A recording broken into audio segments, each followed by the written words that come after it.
It is Tuesday night. It's September 19th, 2023. Almost exactly 72 hours after the Boilermakers were defeated in an electric atmosphere on primetime television on NBC under the lights at Ross-Age Stadium at the hands of the Syracuse Orange by a final score of 35-20. I'm Tanner Lee. My loyal co-host Evan Webb is here with me to drown our sorrows a little bit. We said last week it's always more enjoyable podcasts when we're talking about a win.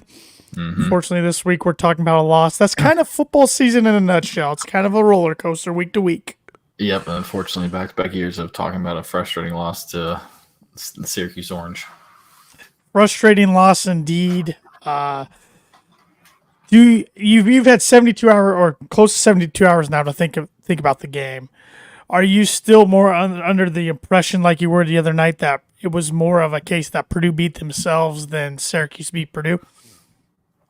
For the most part, yeah. I mean, they obviously did some really good things. I'm not sure, there was obviously Garrett Schrader had some really good runs for Syracuse. Part of that could have been because of, he's really good at that. They're really good at scheming. Only 195 yards on the ground, 4 touchdowns, which was he rushed for more yards of an opposing quarterback than anybody else against Purdue in the history of the school. So right. So obviously they did some really good things to give them a lot of credit. They completely fooled not only the Purdue players, but I think a lot of the Purdue fans in the stands, and us included sometimes, the ball a couple times. But, when I think back about it, at one point it was 28-20 going late in the fourth quarter, where Purdue had a chance to score and tie, or at least maybe potentially tie the game. And that's after committing, it's like 7 fumbles, but losing 4 of them or whatever. So the fact that we were in the game that late, even after all those turnovers, I definitely think Purdue, you wonder,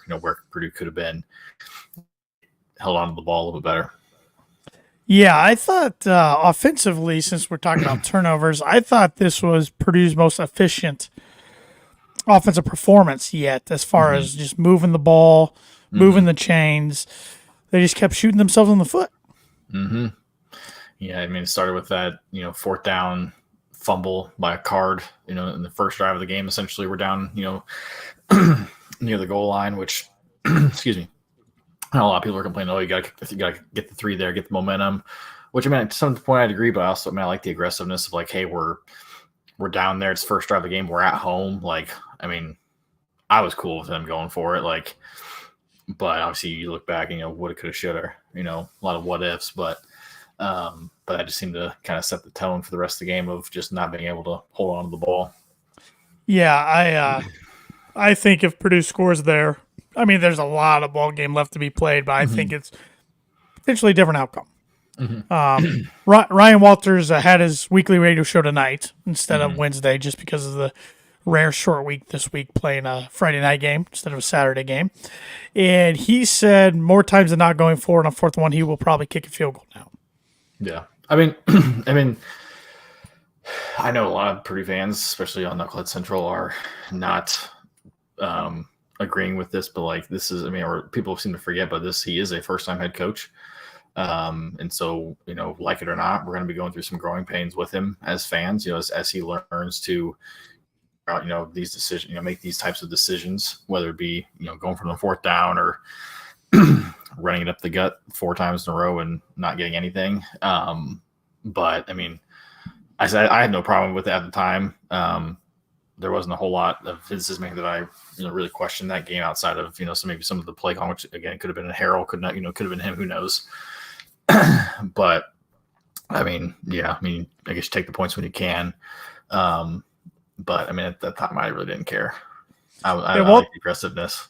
Walters kind of peeled back the curtain a little bit more tonight. Tim Newton asked him what he does during games since he doesn't hold a play sheet.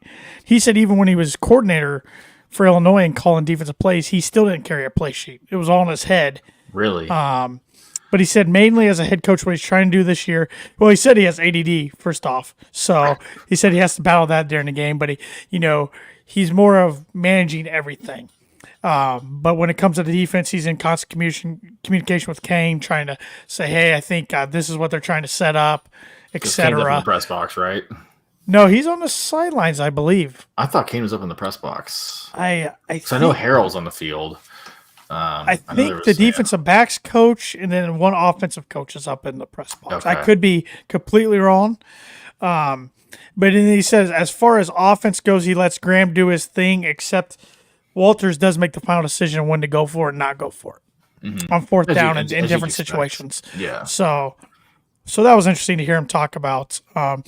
He also did, because Tim Newton was asking about a few questionable calls, roughing the passer on one instance and a pass interference. Asked him if he sent that in. He said, I can't send it in. It's ACC officials. He says, starting this week in the Big Ten, I can send things in, but he goes, our officials are better than theirs, so I won't need to. Straight up took a shot right at the ACC officials. Which I don't understand why we had ACC officials for a home Big Ten game. Like, I mean, yeah, I don't understand that. Because, I mean, that came out, at some point in the game, which really just pissed me off. And especially after those phantom DPI penalties, that's when I really just started to let everybody around me know how much I disagree with their calls. It is National Talk Like a Pirate Day. You did some of that on Saturday. Yeah. And then As a sailor, maybe that's more of a sailor. Yeah. Did he ask or did he answer? I didn't chance to listen to it when it comes on the podcast. Did they say why it was ACC crew? No, he didn't. And I've seen that happen before, but it's been a long time. It's been a long time, I feel like, at least. But I'd almost like more understand like an SEC crew, like versus versus having the away conference be, unless it was like a Big Ten team, like unless we're going to like Eastern Michigan or something, like maybe like I don't know, or like if we played a MAC team on the road, like Toledo, like I don't remember if we had MAC officials or if that was Big Ten officials. I don't remember back then. And if somebody knows, let us know in the comments on Yes. Facebook or Twitter or YouTube, because now that I think about it, maybe it's not uncommon. Maybe if you play a Power 5 opponent, they bring the officials. Maybe we had Big Ten officials at Virginia Tech 2 weeks ago, because you said SEC refs, and what made me think, I'm almost positive when we lost to Missouri in the shootout in 2018, I'm almost positive those were SEC refs, because I was real ticked at the end of the game when Jared Sparks, who clearly had a foot in, they didn't count him. Yeah. But I don't know.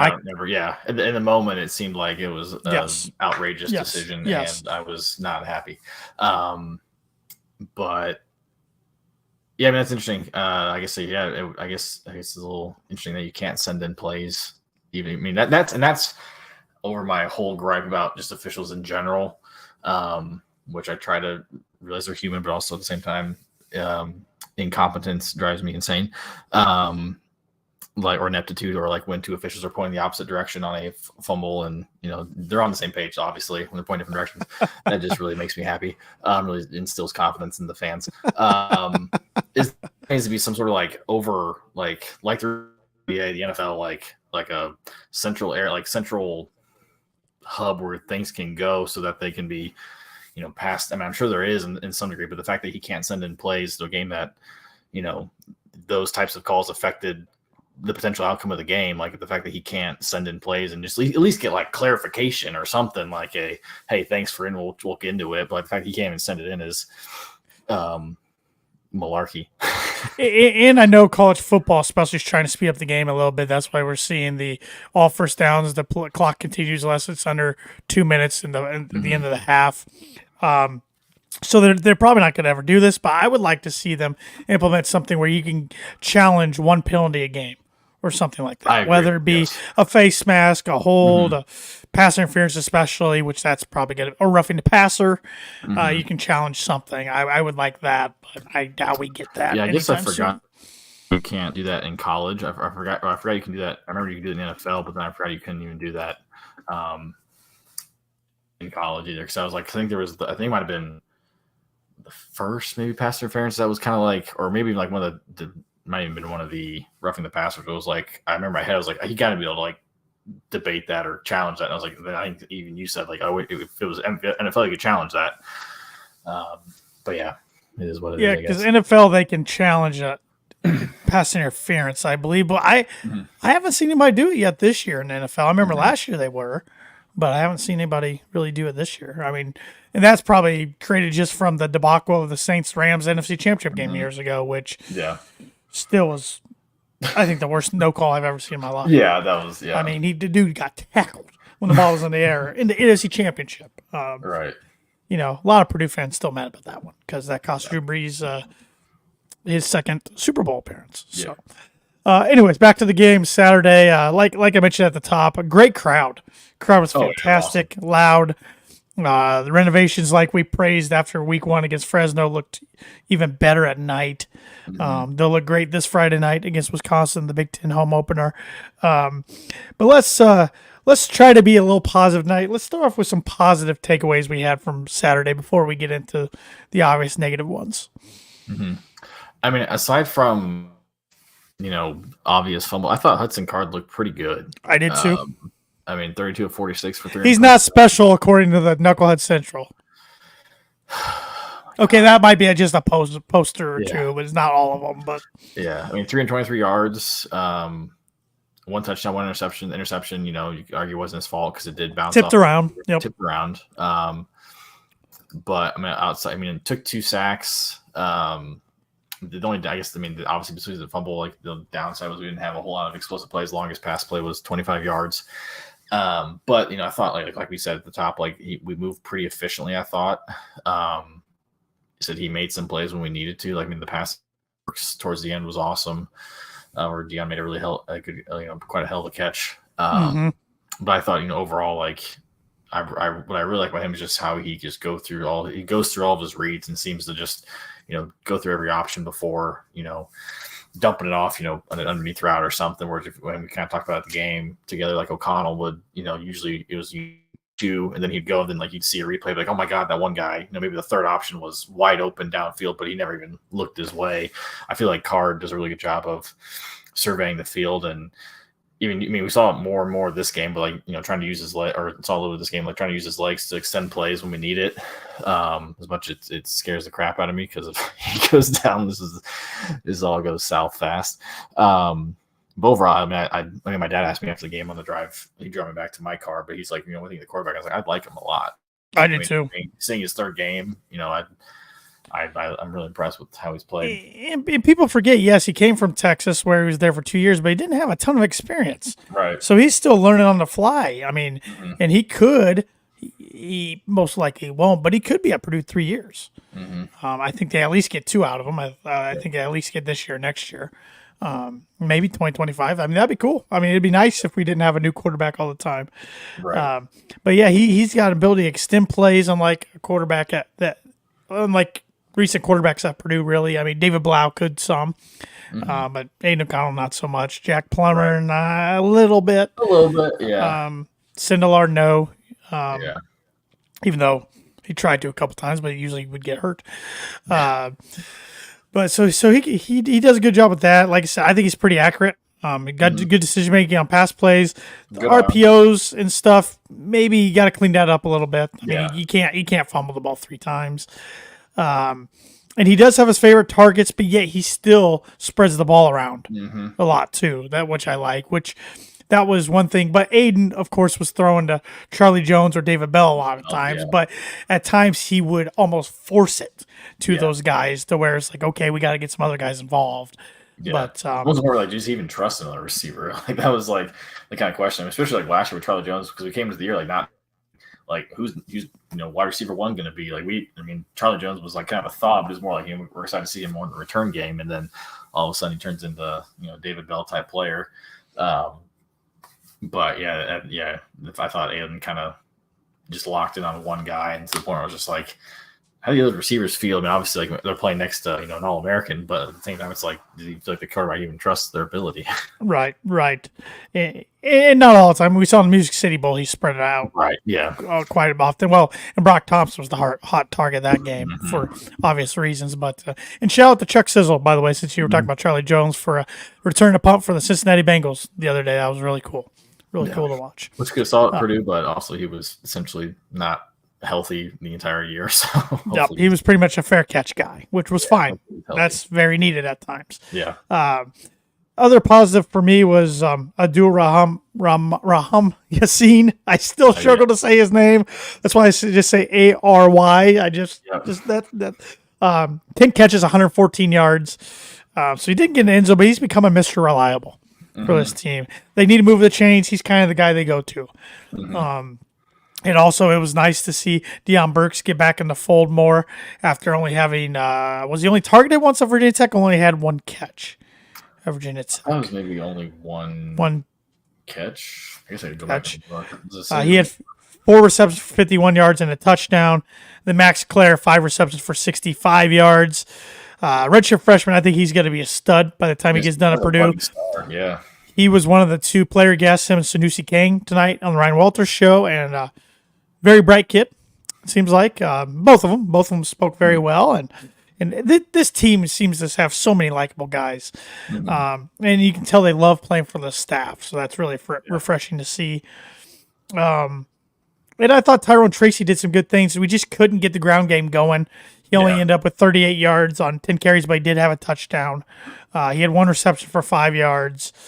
And then it didn't list any stats for kick returns. So I was going to say he had some kick returns, but it doesn't list any stats. But those were the few positives. Defense, Thieneman was about the only positive. He had 10 tackles, 4 assisted. So just another game with double-digit tackles.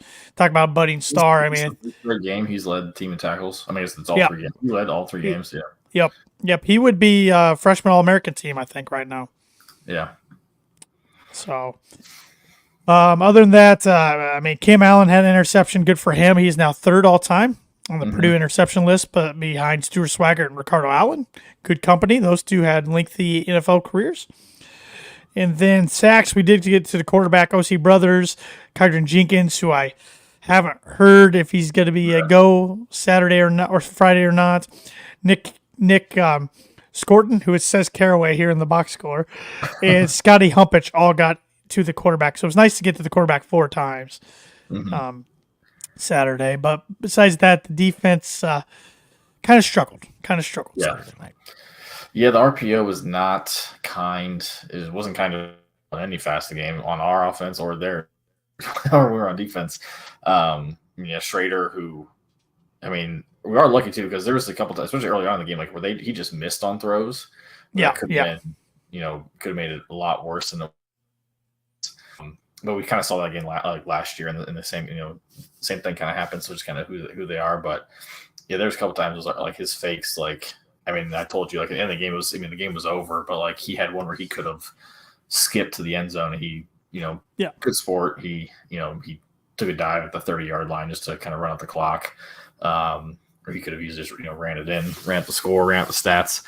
But yeah, that was really frustrating, just not being able to contain the quarterback because it's not the last. I mean, it's on tape now, so people already know that, they could struggle against that. And there's plenty of teams that have, mobile quarterbacks that we're going to play this year. So, yep. Yeah, Schrader passing wise only hit 14 of 28 passes for 184 yards, 0 touchdowns, 1 interception. But like I said earlier, on the ground he had 25 carries for 195 yards, 4 touchdowns. He averaged 7.8 yards per carry. So just really torched Purdue. And then on defense, they got 1 interception, but they recovered 3 fumbles of the 7. Yes, Purdue put the ball on the ground 7 times. Yeah. Can't do that and expect to win many games. No. I mean, that was the sucks. That was kind of the talk going into the game. The fact that Purdue hadn't turned the ball over yet. We were one of 9 teams that hadn't turned the ball over. Yep, one of 9 teams in the nation and one of 2 in the conference. Yep, and then. First drive was like, oh, there's our first turnover. Like, at least we got out of the way. And then it just kept happening. And obviously, that one, it was a fumble, but we were going to turn it over anyways because it was we were not going to get a first down, which that doesn't count as a turnover. Technically, does it? If you turn over on downs, it's actually count yes, it does. I believe. Okay. I could be wrong about that. I think it does though. And then Card just got absolutely blown up on one. I was just glad to see him get up. Yeah, so there was that one, and then obviously he and Tracy had the whatever was the RPO that just didn't work out well, and then Maccabee had his. Yeah, it was just too Yep. many to count. Yep. Turnovers and penalties. Penalties we didn't see really Mhm. be a cause of concern the first 2 weeks. Purdue had 11 of them for 127 yards. That was compared to Syracuse's 9 for 105 yards. Third down efficiency, Purdue converted 50% of their third downs. They were 7 for 14. On fourth down, only 1 for 4. So, yeah. Yeah, those are Yeah. causes for concerns. You can't do that. I mean, and we've talked about it kind of ad nauseum already, and I know Ryan Walters and the players did afterwards. I mean, those are things you just have to clean up. And it's not like they don't work on it. I mean, Ryan Walters said they work on ball security all the time. It's fundamentals all the time, but until you get in live action against an opponent, anything can happen. It kind of reminds me of like when people complain about basketball team missing free throws. It's like, like they kind of work on their free throws. Like you don't think a team works on free throws in practice. It's like it's obviously a very different scenario. Live game. Yep. But yeah, you get but kind of like you said, like until they can prove otherwise, like there's going to be those questions. Yep. As dumb as they may be. Yep. Interesting note on the depth chart this week. Center, it's Gus Hartwig or Colton Berger, who hopefully Hartwig's to go this week. I hope. I don't know. We'll see. Like I said, short week, so hard telling. About a running back is Tyron Tracy or Devin Mockabee, which they're both getting about the same amount of carries, or they did on Saturday. And I'm a huge Devin Mockabee fan, like I think all of Boilermaker Nation is, but he had a rough game Saturday night. He put the ball on the ground a couple times and can't do that. So put the ball on the ground first game against Fresno State. Fresno's first drive of the year. Luckily, we just got it back. So yeah, I mean that is can't do that as much as we like him. Like if you have that issue and you're confident up, then you're a liability. Yep. And it's kind of, Walters kind of said it at some point over during camp. It was like his exact quote, but it was like spots aren't they're not set in stone. Essentially, it's like what is it, like you rent your spot and rents due every day. So it's like if you're not performing, then next man up. Well, and a guy that's turning his career just around the last few years, and he's just a great story in the NFL. Raheem Mostert.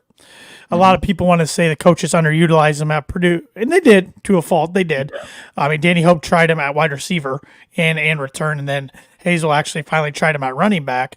But Danny Hope wanted to try him at running back a couple times, but he had ball security problems. He fumbled a lot, not only in the game but in practice, and that was one of the reasons he couldn't find time on the field. So.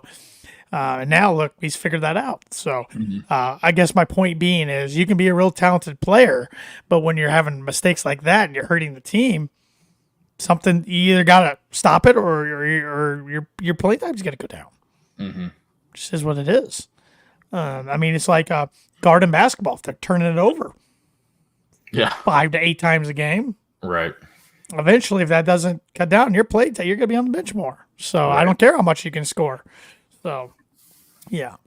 But other than that, glad the home series is over with Syracuse. It did not go the Boilermakers' favor. Maybe we'll see them down the road sometime in a bowl game eventually someday. But shout out to Gino Babers and coming to Rice the last 2 times he's come in and beat Purdue. I used to beat Purdue 3 times in a row, technically, between twice with Syracuse and once with Bowling Green. Yep. So he likes West Lafayette. I mean, he was assistant under Coletto, so. Yeah. Now we know how Nick Saban feels against Purdue. That's why Alabama hadn't scheduled Purdue. Well, the Boilers welcome a conference foe in Friday, a foe that has not been kind to the Boilers, a foe the Boilers have not beat since 2003 and haven't beat in Ross-Ade Stadium since 1997. Evan and I were 5 years old, for all the viewers and listeners out there in 1997. That's the Wisconsin Badgers. And this is a little different Wisconsin team than we've seen in the past. Luke Fickell is the head coach. He is 0-1 in Ross-Ade Stadium all-time as head coach. He was the interim head coach of the 2011 Buckeyes when a Robert Marv-led Boilermaker team beat them in overtime. And Evan and I rushed the field, which we didn't want to, but we thought we were going to get trampled, so we had no other choice. So this Wisconsin teams, they still like to run the ball downhill, but they work in a lot more plays in the air than they have in the last few years. It's their version of air raid. And Sanusi Kane tonight on Ryan Walters' show said he thinks they're pretty prepared for it because he thinks they practice against a similar offense every day. Mm-hmm. So, which hope so. Yeah. There's some stat I should have looked it up before to actually sound intelligent. And you touched on it's been obviously since 2003 since we last beat Wisconsin, but a lot of those games were not even close. Like there was only a handful of I got them up right here actually. Okay, yeah. And here's the series of all time. Purdue has 29 wins to 52 losses. Yikes. In this series, which at one time it was on Purdue's side because Wisconsin at one time was a laughing stock of the conference. Purdue 16, 23-3 at home, 13, 29-5 on the road. They've lost 16 straight to the Badgers. Let's go back. Since 2003, when the Boilermakers won a college game day game up in Madison by a score of 26-23, the next results 2004 was the final score was 20-17. That's all I'm going to say about it. Yep. 2005, I was surprised this one was this close because this was Tiller's first team that didn't make a bowl. It was 31-20. I believe, if I'm not mistaken, that was Curtis Painter's first start. He was a freshman. It was at Camp Randall. I remember watching. That's the only thing I remember from that game is they showing that he was. Cause I kind of knew about him, but then I saw that they showed it before the game. He was warming up about how he's a freshman. I was like, all right, quarterback of the future. Yeah, which he was, but he was. Yeah, I do remember this. I remember the next one at home in 2006 because PJ Hill. You remember that guy? I do. He jumped pro at Wisconsin and didn't get drafted. He ran all over Purdue that day. It was 24-3. And it was one of those games I felt like Purdue couldn't even get across the 50. Mm-hmm. It wasn't even that close. I remember the 09 Camp Randall game, 37-0. Joey Elliott got pulled early in the game because we couldn't get anything going, and Caleb Turbush made his Boilermaker debut that day. Then 2010, that would have been my freshman year, 34-13 loss. Sean Robinson started that game. Yeah, I forgot he played quarterback. 2011, this game was on ABC, and it was 62-17. That was at Camp Randall, right? Yeah. Crosby Wright scored early in the game. I believe it was Crosby Wright, and then Purdue didn't do anything the rest of the day. The next year at home, Denny Hope's last year, 38-14.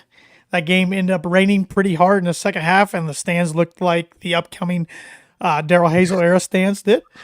2013, don't remember this game at all, and I'm glad up at Camp Randall, 41-10. 2014 at home, I remember Purdue hanging in there for a little bit, but ended up losing 34-16. Mm-hmm. Then up at Camp Randall, 2015 it was 24-7. I was in Madison for that game. Oh wait, no. Yeah, I was in Madison for that game. I wasn't at the game, 15. But I was wanting to go to the game. But I had a bunch of friends who went to Madison, and people didn't want to pay for tickets, so we went to a bar. Great town. I love Madison. Because there was a point in that game where it was kind of close, and I was like, "Am I gonna be celebrating in a bar full of Badgers? This is gonna be the greatest day of my life." And I didn't. Yeah, I did.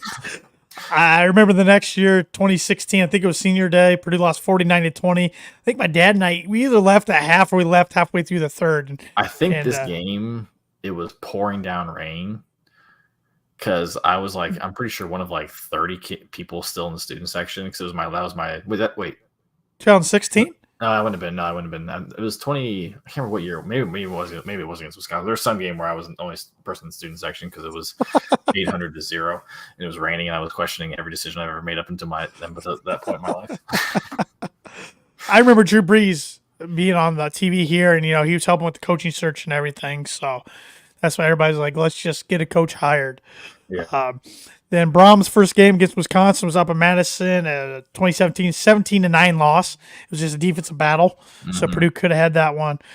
2018, definitely remember this one. This is the one Purdue should have had. 47-44 triple overtime loss to the Badgers. Jonathan Taylor ran for 3 bazillion yards that game. And up in Madison, 2019, 45-24 loss. At home, 2021, George Karlaftis scoop and score wasn't the difference maker here, 30-13. Then last year's disappointing 35-24 loss up at Camp Randall when it was 14-0 5 minutes into the game. Mm-hmm. So with all that bad talk, maybe finally this is the year Purdue gets over the hump. Ryan Walters said the team's aware of it. Snoozy Kane even brought it up tonight. Walters had made them aware that Purdue's lost 16 straight. At this point, there are guys on the team who were not born before have not seen a Purdue versus Wisconsin win. A lot of guys actually. I mean, think about an 18-year-old was born probably in 2005. Oh my God. I mean, 2004 at the very, it's probably freshmen, sophomores that were not even born by the time last time Purdue won. And so he was stressing to the team, you can go out and do something that you won't forget for the rest of your lives, and I think Purdue fans, we're ready. We're ready. The only matchup in the Big Ten that has a longer consecutive win streak is Ohio State over Indiana. That's the only one. Wow. They've just been Purdue's Achilles heel. And, but it's one of those things where I'm not going to believe it till I see it. Right. Because, 16 straight is just misery. Yeah, and a lot of it has to do with the fact that, their strength has always been, Purdue's weakness, which is defending the run. Because, and the part for Purdue, correct me if I'm wrong, but I feel like it's really hard for Purdue to recruit legit defensive linemen and offensive linemen, because if you're that good, there are a handful of other Big Ten teams that are like, come here, we're an NFL factory. Like, why would you not go? If you're a great offensive lineman, you get an offer from Wisconsin, why would you not go there? Because they just send them straight. They're just like next man up, going to the NFL. Like, it just, I totally get it.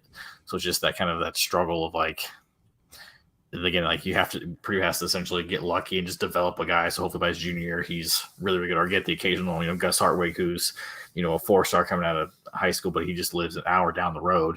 So we just kind of get lucky with that.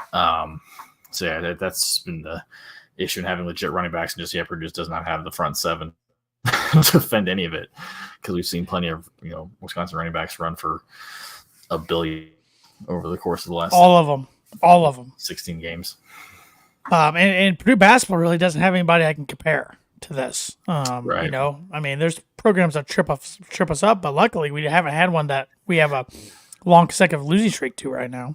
Mm-hmm. So, but looking at Wisconsin, new quarterback this year, he's got a great first name, Tanner Mordecai, SMU transfer who started his career at Oklahoma, I believe. He's had a pretty good college career. Definitely a veteran. They saw a few guys leave their program at quarterback. Graham Mertz now plays at Florida. So, I forgot Florida. Yep. Which they had a big win over Tennessee. Yep. Shout out to the Gators. Yep. Mordecai he's completed 68 of his 101 attempts this year for 702 yards, only 2 touchdowns, and also 2 interceptions. On the ground rushing, they have a 2-headed monster. Braylon Allen Braylon Allen's the one who's kind of the more known name, I guess. He's got 36 carries for 255 yards, 4 touchdowns. But Ches Melusi, I believe is how you pronounce his last name. I'm not positive on that. I'm not very good at pronouncing names at times, but he has 40 carries for 268 yards, so he's actually their leading rusher, and 4 touchdowns. 89 of that 268 yards came on one run this year. And then Tanner Mordecai has 22 carries for 59 yards and 2 touchdowns himself. So, the receivers aren't putting up eye-popping numbers at all. There's only 2 guys who've got touchdowns. And it's wide receiver heavy. Their tight ends, it looks like, have only caught 7 combined balls.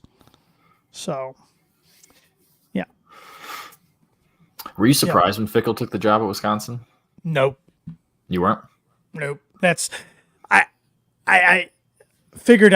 Cincinnati is not a. Even though he did a great job at Cincinnati, but it is not a. It's still what I consider kind of a stepping stone job. Yeah. And he sniffed around Michigan State before they hired Mel Tucker, which I'm sure they'd like a redo on that one, for many, many reasons. And they offered him the job, but he did not take it because his wife did not like East Lansing, smart woman. And I think Wisconsin's a better football school than Michigan State is. Even though I think Michigan State is an underrated football school. Yes. They're just a really good basketball school. And Wisconsin's a good basketball school as well, but I think they're a better football school. Mm-hmm. So, no, I think this is a it could be looked at as a destination job, especially for a Midwest guy. I mean, I think he kind of came to grips with, I'm probably never going to get the Ohio State job. Mm-hmm. So He could have held on to here. You never know. I guess we'll see how the game goes this year. I'm not sure Ryan Day can survive 3 straight losses. yeah, that's a good point. But, and of Um, course, I think for a while, any good coach, the Big Ten West became an intriguing option for them because it's not as strong as the East. But now, of course, we're getting away from divisions, and Right. Big Ten still doesn't know, I don't think, what they're going to do with 18 teams. They got to do something. But Yeah. I don't have faith in them at all. I mean, the basketball schedule finally came out today after waiting forever. But how are you feeling? How are you feeling heading into Friday night's matchup? I mean, maybe this is what we needed. Maybe moving the game to a completely different day is what we needed to break this streak. Yeah. Before Saturday, I was actually feeling pretty good, and even during the game, I was like, "Wow, they are struggling with Georgia Southern. Purdue may have a chance here." And then Purdue goes on to lose, and I see that Wisconsin eventually woke up, care business against Georgia Southern. I'm like, Well, Georgia Southern threw 5 picks, and in which I will say that is Wisconsin plays a kind of similar style of defense to Purdue, where they're very aggressive. mm-hmm. So, which can cause a lot of turnovers, but you can also get burnt a lot too. Right. I feel every year against Wisconsin I'm obviously optimistic, and I want this to be the year, but I'll believe it when I see it, as we kind of said already. I know. Yeah, yeah, kind of like what you said. I mean, maybe having a really disappointing loss kind of maybe wakes up. Maybe after the Virginia Tech game, guys were kind of feeling themselves a little bit. Hey, we got the win. Like, who knows? I mean, I don't know. Like maybe they weren't as focused going into that week. Maybe now, but then now they kind of got quote unquote embarrassed at home. I wouldn't even say it was embarrassing, but I would maybe embarrassing effort from the fact that coughing up the ball 7 times and getting absolutely bamboozled by an RPO. Maybe that just really locks them in, and again, maybe another night game. Hopefully that gets them excited and jacked up. So who knows? Yeah, maybe we should have been playing Wisconsin on a different day than Saturday for the last 16 times. Whatever it takes. And I was discouraged after Saturday's game, and my as you can relate to, my whole sports weekend was awful. This past weekend, we both have those too often, to be honest. But you think, at least in my case, you think I'd be used to it, but it still hurts every time. Yeah. So I was discouraged, but yet I still, like I said, I saw a lot of positive things. It's just Purdue shot themselves in the foot over and over and over again. So I'm not one of these people jumping off the bandwagon. For one, I'm never going to jump off the bandwagon. If I could survive the Darrell Hazel era when they won 9 games in 4 years, I can survive anything when it comes to Purdue football. Right. So there's plenty of season left. I still think getting to a bowl, has it become more difficult? Yes. Because I still think Purdue needs to find a way to win these next 2 games and have 3 wins at the end of the month. Yeah. But you never know what's going to happen. Right. And it's kind of a clean slate now. It's conference season. You kind of forget about the first 3 games. You take lessons you've learned and just try to improve week to week. I think this team's going to get better week to week. I really do, especially on the defensive side of the ball.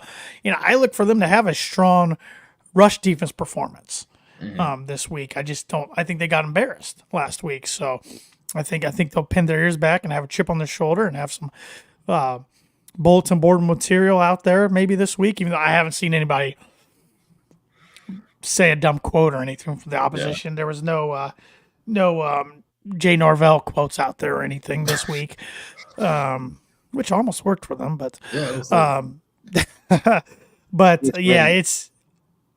was gonna say what you said, Hazel, which reminded me of just the utter stupidity we saw on Twitter, X, whatever the hell you want to call it. Boards of this is a Hazel. It's shut the hell up. Do you it just blows my mind how people just don't remember that era or seem to forget or have obviously it was a terrible time. People, I know people checked out. I remember my dad contemplating not even winning season tickets, which at the time was wait, what? What are you talking about? This has been my whole life. When you're going to cancel your season tickets. But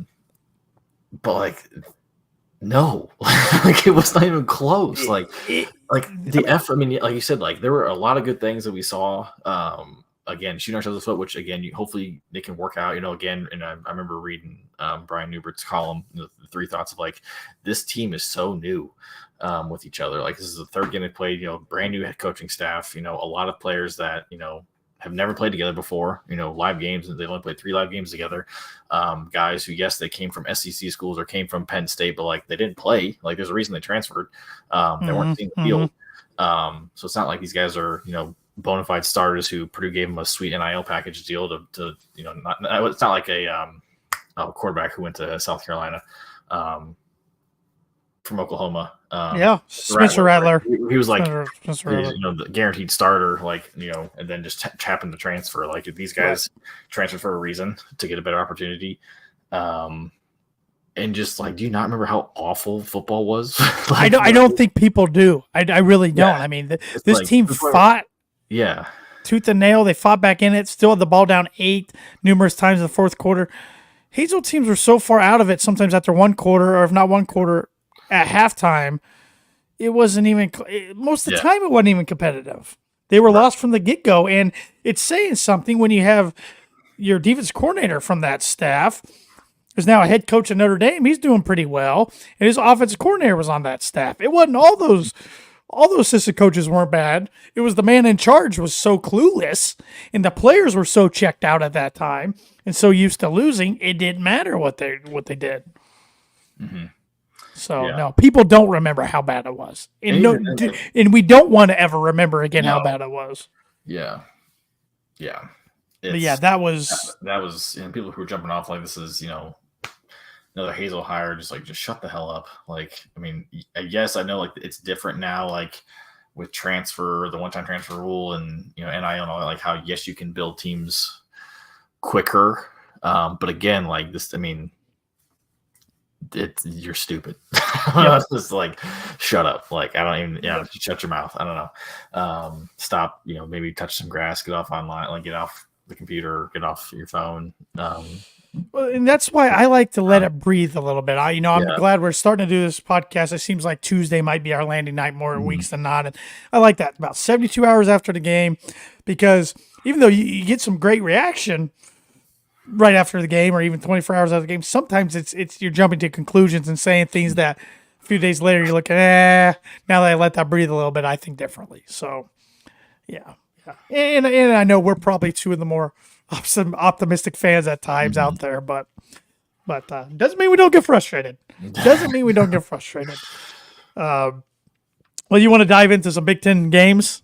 Let's do it. And do some predictions. We got one here at noon up in the big house. Jim Harbaugh is back, everybody. And they take on the Scarlet Knights, who are 3-0. So it's 3-0 against 3-0. Michigan's 24-point favorites in this one. Yeah, Rutgers took care of business against Virginia Tech 35-16, which was not happy to see that. Blame the rain.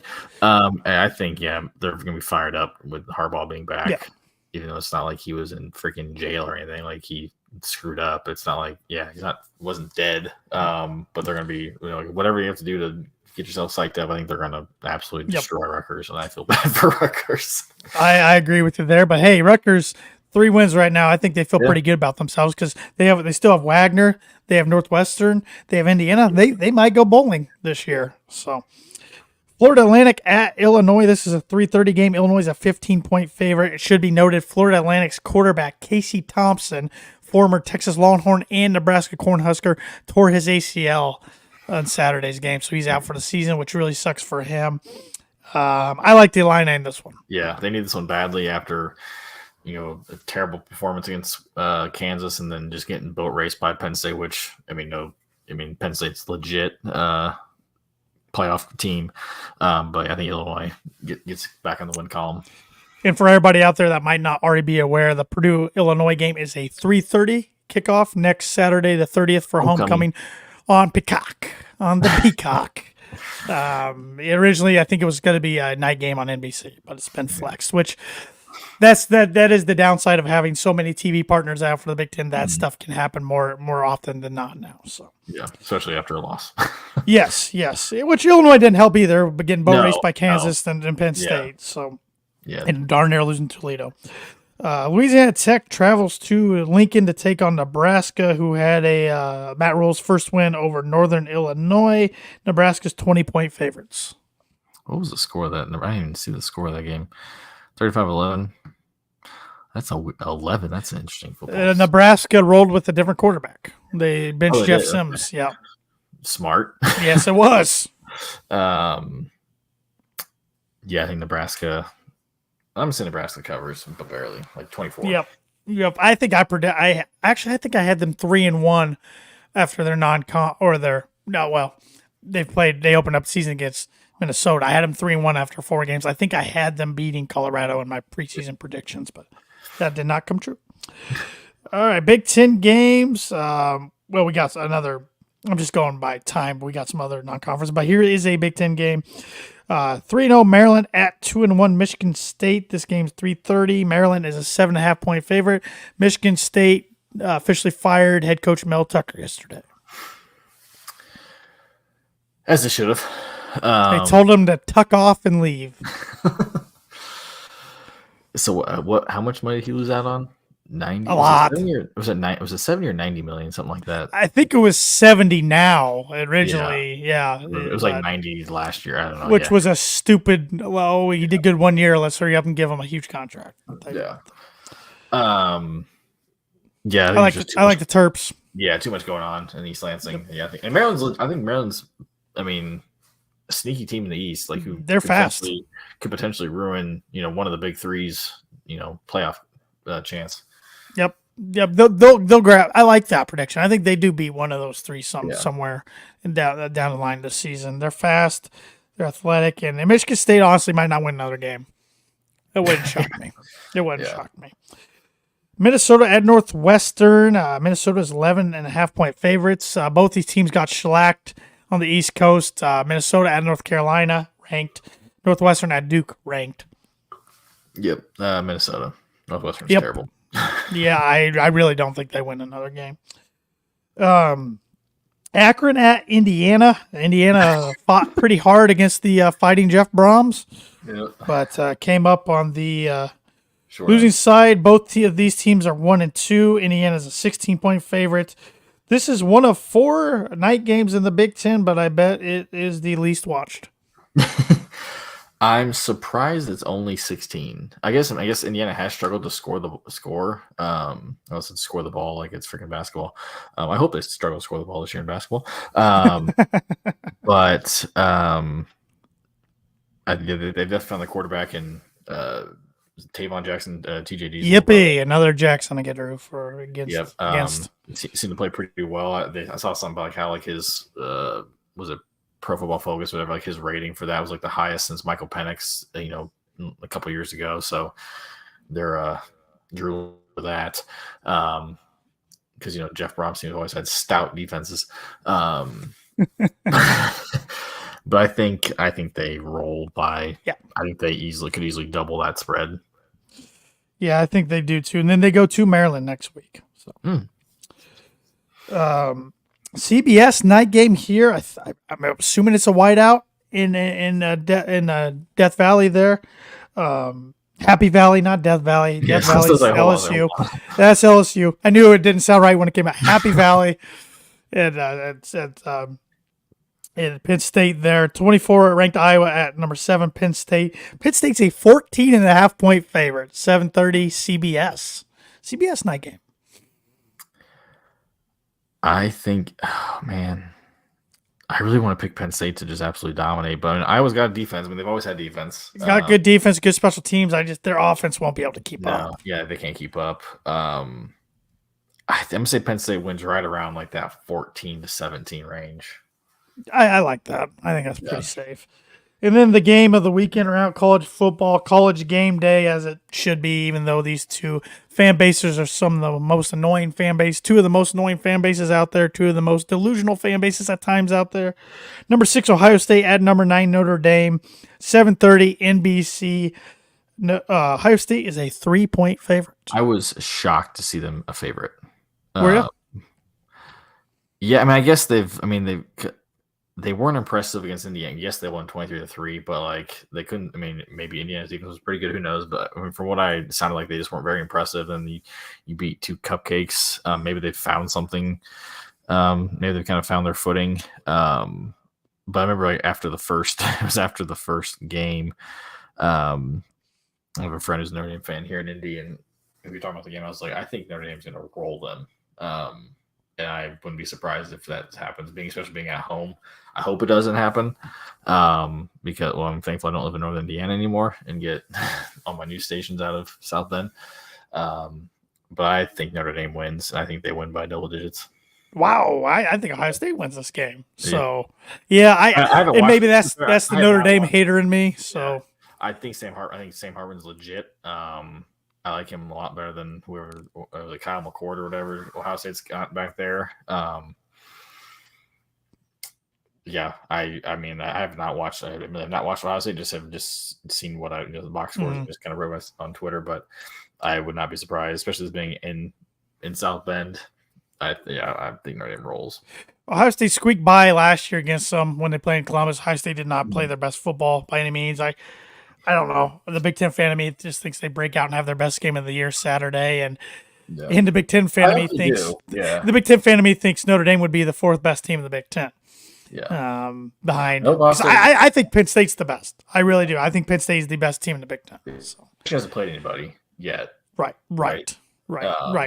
So I would agree with you there. I want Ohio State to do well because I want to just see those three teams absolutely battle it out. I think it'd be a lot more fun than just seeing Michigan and Ohio State do it. So hopefully Ohio State wins, but yeah. Which feels dirty even saying that, yes, but this is one of the only times I'll root for Ohio State.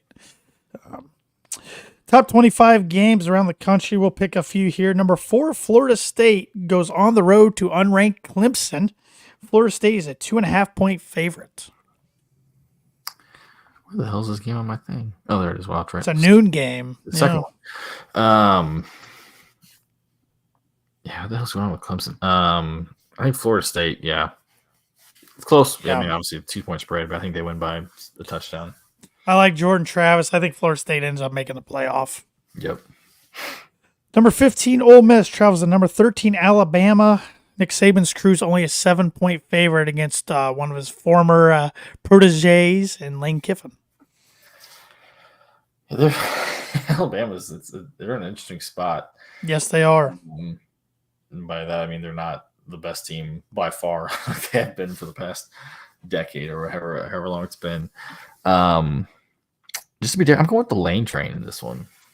That'd be huge because it would put. I mean, Alabama's season would be over for them. Which, we've never been in that position. Like, and we probably never will. To where this is what chaps me about Notre Dame fans. They lose 2 games. I know so many Notre Dame fans that don't even watch them after that. Yeah, it's like. Yeah, I can't fathom thinking like we lost one game. Like, well, season's over. It's like if we went 10-2, which we still could, we'd burn Ross 8 to the ground and have to build it all back up with new renovations. I'm not saying Evan and I for those out there. I'm just saying like fan base as a whole. But I'm not saying it either. I will be watching this one on Saturday. Number 19, Colorado at number 10, Oregon. Oregon's a 21-point favorite. Hate watch is what you mean. That's what I do with Notre Dame every week in Indiana. Yeah, Ducks roll. Oh, quack, quack, quack. I am. If I could buy an Oregon shirt just for Saturday, I would. Especially the fact that, was it Travis Hunter? Out 3 weeks. Yeah, 3 weeks. That's a huge which is too bad. That was a dirty hit by Colorado State, but Colorado somehow survived. I mean, impressive 98-yard drive and then the 2-point conversion to take it into overtime, but they somehow survived that game, and Colorado State outplayed them for a majority of that game. Mm-hmm. And my wife may have had a little wager on that, which she could have won some nice money. So we were pretty disappointed after that game. I think the Ducks do roll, and I think USC gets Colorado next week, which has already been announced. A Fox Big Noon game, which Colorado fans are whining, though they like the spot of being the Fox, primetime game. They hate that it's a 10:00 kickoff, right? Because it is for them. Yeah. So, but I guess they put it on the road already. Like, this will probably be their first legit environment to be in, right? Yeah. Because they haven't played. They played at TCU, host Nebraska, okay, host Colorado State. It's legit, but yeah. It's no Oregon, though, I don't think. No. Which I didn't realize is smaller than Ross-Ade. Yeah, it's tiny, but it gets loud there, and Yeah. it the trees echo. And that is one nice thing about Washington and Oregon and USC and even UCLA joined the Big Ten. Some bucket list stadiums for Purdue fans to visit now. Finally going to the Rose Bowl. Speaking of the Rose Bowl, number 22 UCLA travels to Utah to take on 11 ranked Utes. Utah's a 4-point favorite. Go Utes. Yep, I like this Utah team. Yeah, I like this Utah team. Interesting one here, as these two teams are the only two teams in the Pac-12 that don't have a home starting next year. Number 14, Oregon State travels to number 21, Washington State, but the Beavers are a 3-point favorite. I like this Oregon State team. Thank God we played them a couple years ago and not this year. Yeah, they became really good last year, and then now they have DJ blah, blah, blah, blah, blah, as their quarterback. Ugalele or whatever his name is. I can't pronounce it. So Clemson, I bet Dabo wishes he had him back. So, yeah, I like the Beavs.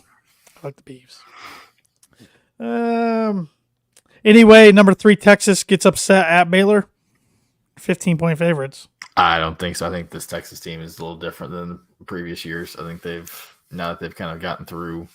I mean, the fact they got through Alabama, I think now they've got their eyes locked in of trying to get to that playoff spot. I wouldn't want to be UAB this week, traveling between the hedges. Georgia's going to be mad by barely squeaking that game out against South Carolina last week, and they're 42-point favorites over UAB. So, hey, can you tell me who the UAB coach is, Evan? It is a Super Bowl winning quarterback in our lifetime. Super Bowl winning quarterback in our lifetime. First time he's been a head coach.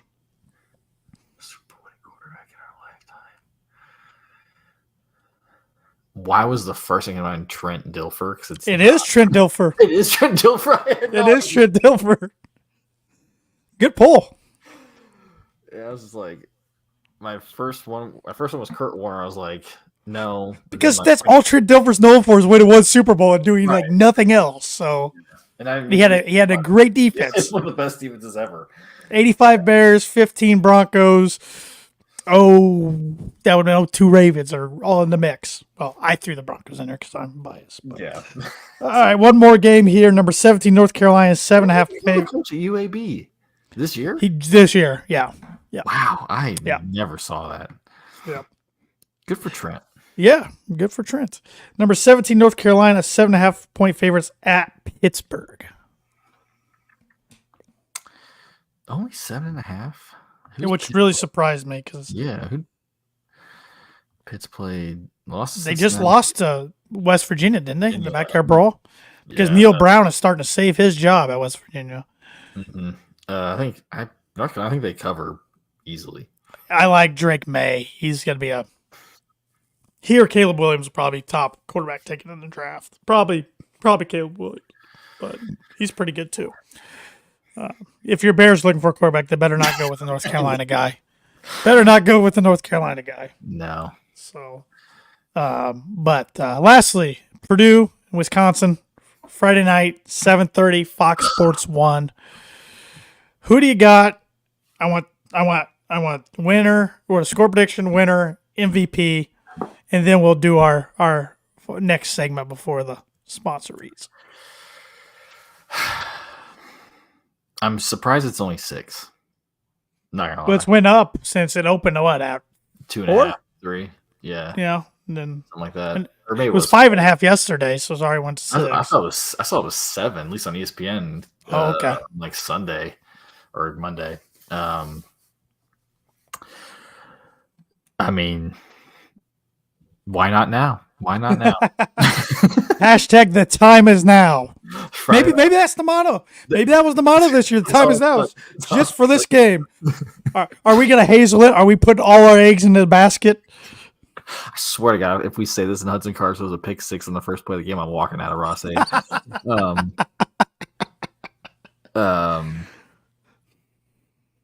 Yeah, boiler up, baby. Oh man, score.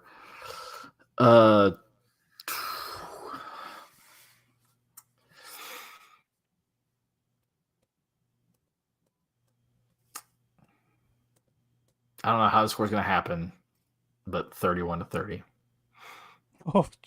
Oh boy. Just like Ben Jones' 03 game-winning field goal. I'm about That to would dry suck. heave thinking about it. For the fact where we sit, we can't tell if it goes in. We have to rely on the people behind the uprights to tell us if it goes in, because we're not watching the jumbotron, and we can't, our angle, you just can't even tell. Even in the South zone, we can't even tell.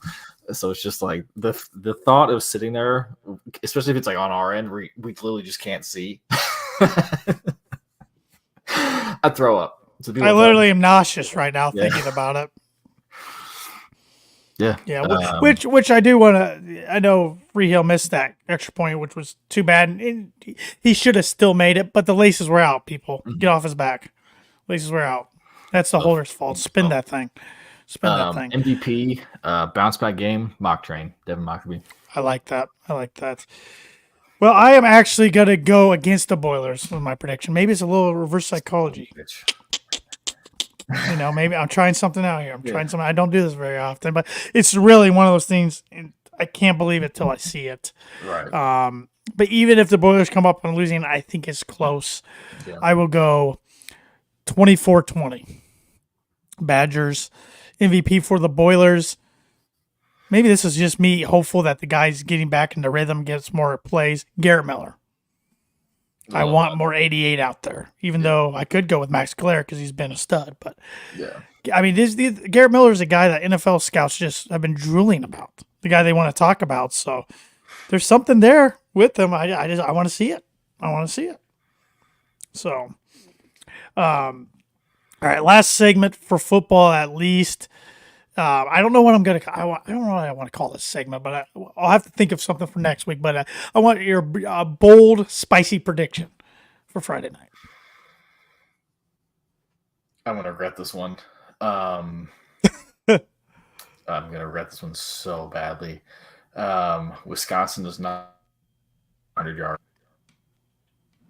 I like it. I was gonna say 150, but I was like, that's still a lot. So I was originally going to go 200, but just because they've done that. But I'm gonna say 100 yards or less. 100 yards or less. Okay. Purdue gets 3 interceptions. On defense, right? Not our offense. On defense, yes. They don't throw. Hudson doesn't throw 3. Purdue takes it away 3 times, and everybody gets free IHOP 3 different times. Which I missed the code for. Missed the code, yeah. Didn't know there was going to be a code, so. For that, before the game when they said that, I thought they said, and I swear I read it, and I swear I heard it was said, anytime Purdue kicks off, I was like, we're getting free pancakes because they're kicking off the game. Well, this is the dumbest deal ever.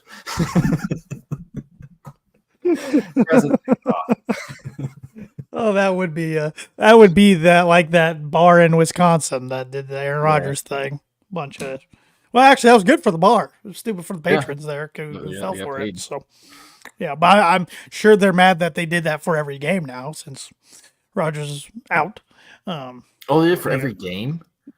Yeah, every Jets game, the rest of the season, or every Jets home game. Yeah, there was more than just that game. They were planning to do it like every game. Nice. Okay. Yeah. Yep. They might be bankrupt. Yeah. Let's talk a little basketball before we wrap things up. Big Ten schedule came out today, finally, after waiting and waiting. I felt like Judge Smales off of Caddyshack. Well, we're waiting. What were your thoughts? I'm pulling up right now so I can remember what I was thinking earlier. Come on, Twitter. Come on, X. Oh, for the love of God, load.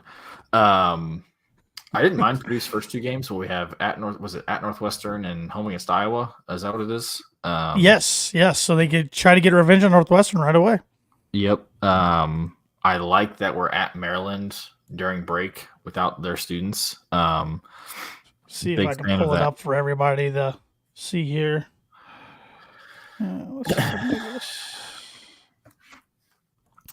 Yeah, so we start out, at Northwestern. December 1st, or just 2 December games are at Northwestern, home against Iowa, at Maryland January 2nd. So again, I like that over their break. So not as many students because we know how that game ended last year. Oh, Don't like not having Illinois come to town. Right. Students that game will be sold out anyways. I'm not really worried about that. It's just obviously all of them will be, but different with the paint crew there. Indiana game I'm already nervous. I like it when we play at Bloomington first, and I do too. And return to Mac. I know it didn't go in our favor last year, but I like that more than the opposite. Yeah. Day after Martin. So this is after having back-to-back years of Martin Luther King Day games. We're now the day after, which that could have been cool to play them. The day of. I would have definitely have to take off work because there's zero chance in hell that I would have had any sort of. I would have been efficient in my job at all that day. Back-to-back, tough games. Nice, but we don't really have any more than like 2 back-to-back. I think we only have 1 back-to-back road stretch. Yeah. Mm-hmm. Which is we do. Illinois is a quick turnaround both times. It is as far as days, 3-day turnaround. Yep. Yeah, that. Trying to think here. That March 2nd game, Michigan State. Obviously, people are already starting to circle. That could be, that could be a deciding. It's game. The only matchup against Michigan State this year, which obviously is arguably the biggest, if not second biggest game in Mackey every year if we have it. Michigan State. One thing I read that they go to Mackey and to Assembly Hall in the same week, so that's a tough stretch for them. Purdue's last 4 is tough in my opinion. Yes. At Michigan, that's my wife's birthday, so that's gonna be great. Michigan State at home, at Illinois, and Wisconsin at home. That's a tough 4. Wisconsin's gonna be good. I think people are. I don't know if they're sleeping on a nice. I haven't really paying attention to people are saying about basketball yet. But that's legit. We didn't play Wisconsin at home last year, did we? I think we did. I don't think we did. We barely beat them on the road. Because that was the game that we officially clinched to win the Big Ten. Except, I think of a kid like Connor Segan, who's from Indiana, technically didn't get a Purdue offer. Not that we didn't want to, it's just we didn't have the room for him. Mm-hmm. It's in a classic game of Indiana, kid like that going off for 20. Yep. But, any more these days, it's just it's tough to know what's going on. It is. January 28th game at Rutgers scares the crap out of me just because it's at Rutgers. Sure. It'll be Cliff Amore versus Zach Edey. It's always a fun matchup. So, yeah. What are your thoughts? It's Big Ten. It's gonna be brutal. You gotta have your ups and downs. I would be surprised if Purdue runs away with the conference like they kind of did last year. Michigan State they're gonna be legit. Should be at least. Every year they're ranked pretty high, and last couple of years they've kind of struggled. But there'll be some other really good teams in the conference, and I'll say it right now, and I'm gonna stop sharing my screen here. I'll say it right now, and I know we're not really deep into talking basketball yet. That's still a little over a month away to dive more deep into basketball. But Purdue will not have as good of a non-conference record as they have going into conference season this year. They're going to drop a few early. And just like I'm telling people right now in football, don't panic. Yeah. Just be patient. It might not be. This team, let's be honest, this team could go undefeated, win the Big Ten tournament, doesn't matter. Right. Because it's going to come down to what did they do in March, and that sucks. It really does, because there's a lot more to a season than just what happens to in March. But unfortunately, nowadays in college basketball, that's the only thing that really matters. Mm-hmm. And it sucks, but obviously reminds me a lot of 2 years ago when Jaden was a sophomore. I think the hype of this team is much bigger just because you got returning National Player of the Year, Zach Edey, and we didn't know Jaden Ivey was going to be that good coming into a sophomore year. We knew he was probably going to be potential. It was he could be a lottery pick, but then it came into he's in talks of potentially being a number 1 pick. It was never probably really legit, but there was people he could be a number 1 pick, if the right team, gets that first slot. So I think, which hopefully now some of these guys have been through it twice now, the pressure. So hopefully, take it head on. I've heard Brian even talk about it. It's like, people trying like, oh, I don't read, I don't really worry about that stuff. It's like, why not? Like, I mean, embrace it. Yeah, he talks about, Duke in 2009 to 2010 when they came to Mackey of like, that's 2008. 2008. Yeah. It's like, I mean, that's every game for Duke. Like that's, huge for us. Like, oh, this is the craziest Mackey's ever been. It's like, that's every game for Duke. And that's kind of how like, this team that have been number one. It's like, whenever a number one team or top 5 team goes into an opponent, like that place is crazy. It's like, okay, you've done it for 2 years now. Like expect it, like just take it head on. Yes. Of course it's going to be like this because we're a good team and, just embrace the challenge. But I'm excited. You are the hunted now. Yeah. So, and hopefully, I'm trying to go into the thing of it as we get into it, like just taking it, just enjoying the ride because most likely last year we're going to see Zach Edey. We're going to 1 year Lance Jones. Sad to see him, and it's the only time this team's going to be together. This exact team, so just enjoy the ride. Yep, well said. Well said. Well, before we close out the program, we better let everybody know the 2 sponsors that make this podcast possible. And one of them is Mad Mushroom. Mad Mushroom has been serving Boilermakers since 1993, and they're located in the heart of West Lafayette and well known as the home of the original cheese sticks. Whenever Evan, myself, or Andrew visit, we like to sit down, have an ice cold beer by trying out their latest pizza of the month, which for the month of September is Rob's Bourbon Chicken. Topped with lots of chicken, tossed in bourbon sauce, onions, celery, mozzarella cheese, and finished with toasted sesame seeds, starting at just $14.